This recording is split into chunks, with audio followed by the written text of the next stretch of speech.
interested in moving to the Dominican Republic or buying property, but every source online seems to be only about beaches or sunsets? What elements are challenging when it comes to adapting to a new culture? I'm Colleen Valerio, Marketing Director at Casa, and in this video, we want to talk about those not so enjoyable elements about Dominican society. There is no perfect place, no such thing. This is a developing country. It's not a third world country anymore, not by a long shot. But we do have some challenges. For me, it's the driving. It's insane, it's crazy. I mean, I've also driven in Italy. Well, I didn't, but it's crazy there too. But you know, coming from such a North American environment where everybody follows the rules and lights matter and you turn your signal light on, and you know, it's been 14 years and I'm still driving along with my husband going, seriously? Yeah. Like, what did you just do? So that would be, for me, the big one. People don't really follow the rules, too many motorcycles, you can hear the traffic going by, a lot of traffic. Having said all that, I don't drive. Most of my women friends do. I'm not that great a driver, but having said that, there are options if you don't drive. Public transportation, there's a horn. There's a bunch of different ways. Great cab system here, and really inexpensive. Comes right to your house. Most owners that don't drive have people on a cab driver on speed dial. There's something called a guagua, where you stand out on the road and a little kind of a 12 or 24 seater van drives up and you just hop on and takes you however far you want to go. Usually it's $1 to drive from Sosúa to Puerto Plata. There's carritos, which are actual cars that are cabs, but everybody kind of piles in. I wouldn't recommend that.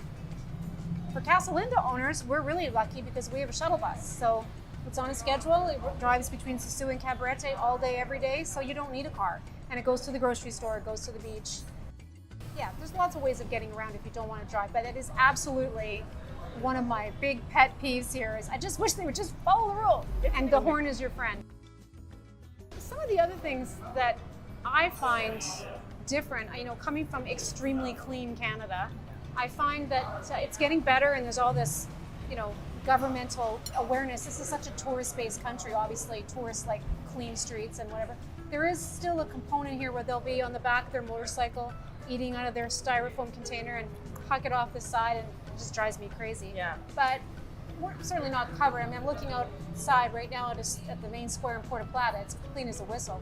But that is a problem here, and they're cleaning. It's always a problem to get people to wisen up and not do that. If you go out for dinner in an evening in Sosúa, you will notice at the end of one street called Pedro Cosante, there is prostitution. You will see the ladies of the evening wandering around, not in your face and never a bother, but you will notice that it's a bit of a surprise to those of us that come from countries where it's certainly not legal and right there. It isn't something that is part of our life here. It's just something you'll notice in one part of one area of town. And I think too, it's not a downside or a negative, but one of the things I will caution people about is this is different. This isn't your home country. As much as we always say it's like home only warmer, because it really is, there are still, it's a cultural difference. It's Spanish. You know, we're in Bergantine in Puerto Plata, the waiter speaks perfect English. Almost everywhere. You don't need to learn Spanish, which is too bad for me because after all these years I still have terrible Spanish. But it is still, it's a different country. And to be patient, to realize that it's not going to be exactly the same. If it was exactly the same and you wanted that, you'd stay and you'd be cold. Right. Here it's warm and it's lovely, but it's a slower pace. It's the mañana. You know, the guy's going to show up to paint your pool.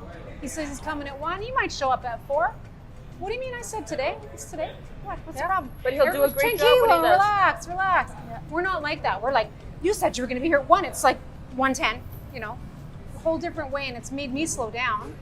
But I chafed at first, I have to be honest.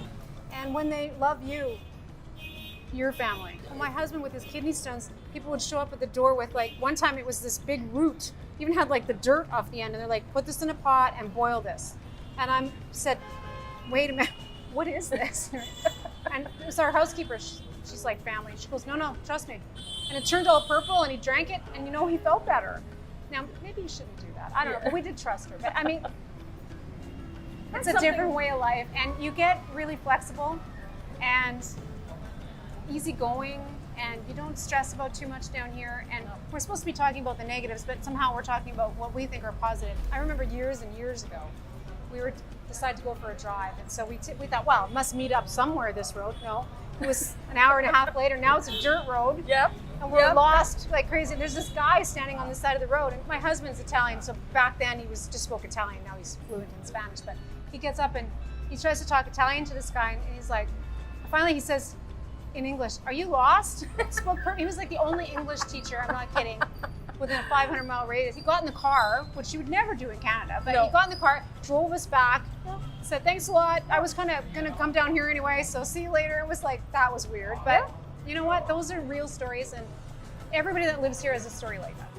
And if you like our videos, please remember to actually like them on YouTube and also subscribe so you see stuff from us all the time. As we finish this series, we'll do other things all about real life in the Dominican. Join us again.